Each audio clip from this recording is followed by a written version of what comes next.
Então, a partir de agora a gente vai falar sobre um assunto super interessante da vez, ortorexia. Você sabe o que é isso? Então, certamente se você segue uma dessas dietas malucas ou da moda, vai saber sim.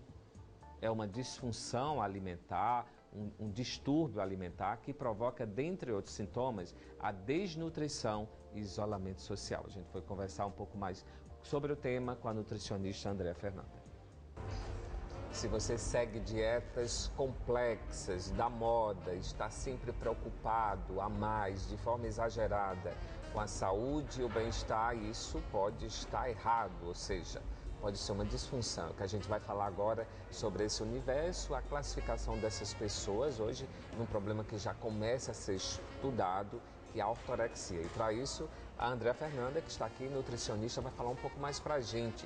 Ortorexia é a doença da moda, é isso, Andréa? Isso, é uma alteração de comportamento muito recentemente estudada e ela é caracterizada por uma compulsão, um excesso na preocupação com a saúde alimentar. Pode ser uma doença, uma disfunção? Ela ainda não está classificada como doença e nem como transtorno. É tão nova, Rivanildo, que ela ainda não consta no Manual Americano de Psiquiatria, o APA, e no CID-10, que é da Organização Mundial de Saúde. E o que Pode falar.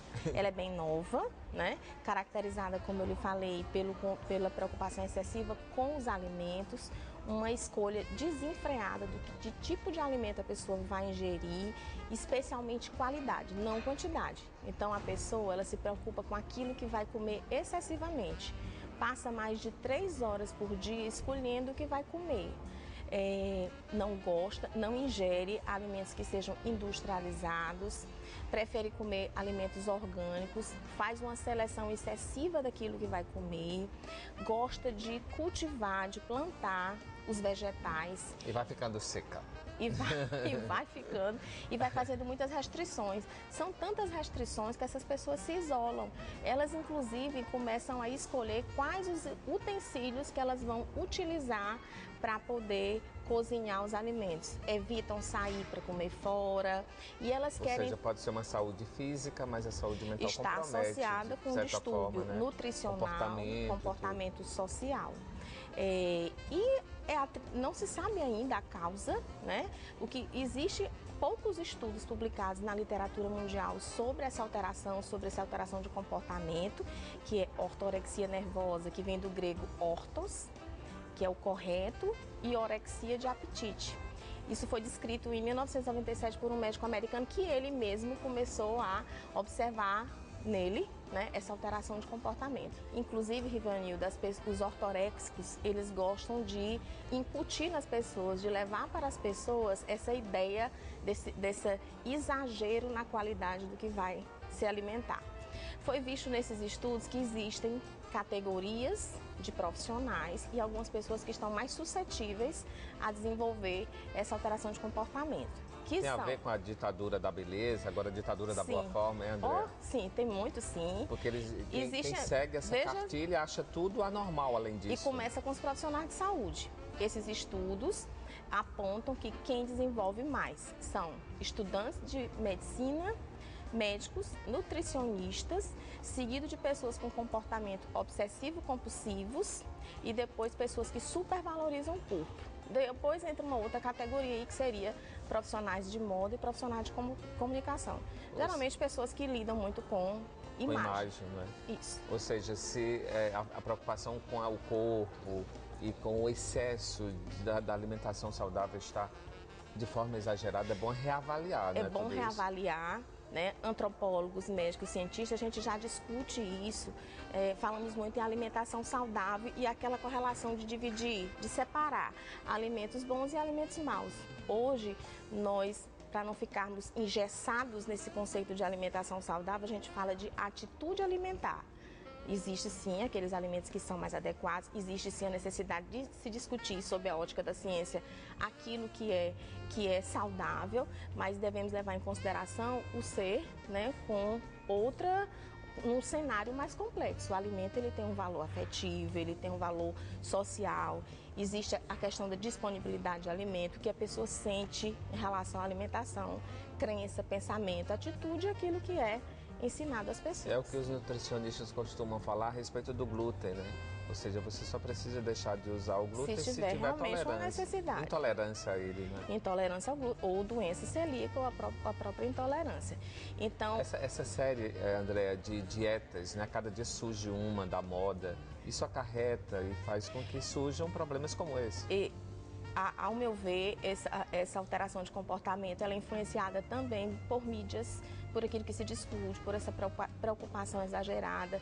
E quando a gente fala de alimentação saudável, se a gente levar em consideração hábitos alimentares, né, e o ser como interagindo com tudo, a gente vai ter um conceito bem melhor e práticas melhores.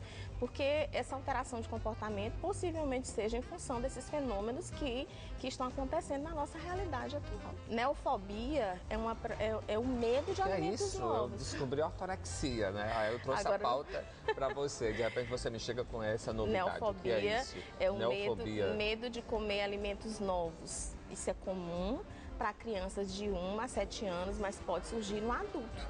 Então, esses fenômenos, eles são resultado do que a sociedade vive. Pode ser que daqui a 10 anos a gente já fale sobre ortorexia nervosa como já sendo um transtorno bem estabelecido, como anorexia e bulimia, né? Depois a gente pode falar de um outro. E sobre a neofobia, acho que é interessante você falar sobre esse aspecto na vida, né, das crianças. São os pais que orientam porque isso, limitam. Né? Quando a gente trata sobre alteração de comportamento alimentar, na medida em que ela pode, essas alterações, essas restrições, ou medo de comer o novo, ou fazer uma escolha excessiva na qualidade dos alimentos, pode levar a pessoa à desnutrição, à carência de vitaminas e minerais, à não socialização, se afasta do convívio familiar, do convívio dos amigos, justamente por aquele interesse importante em selecionar os alimentos, ou então no caso de recusa alimentar.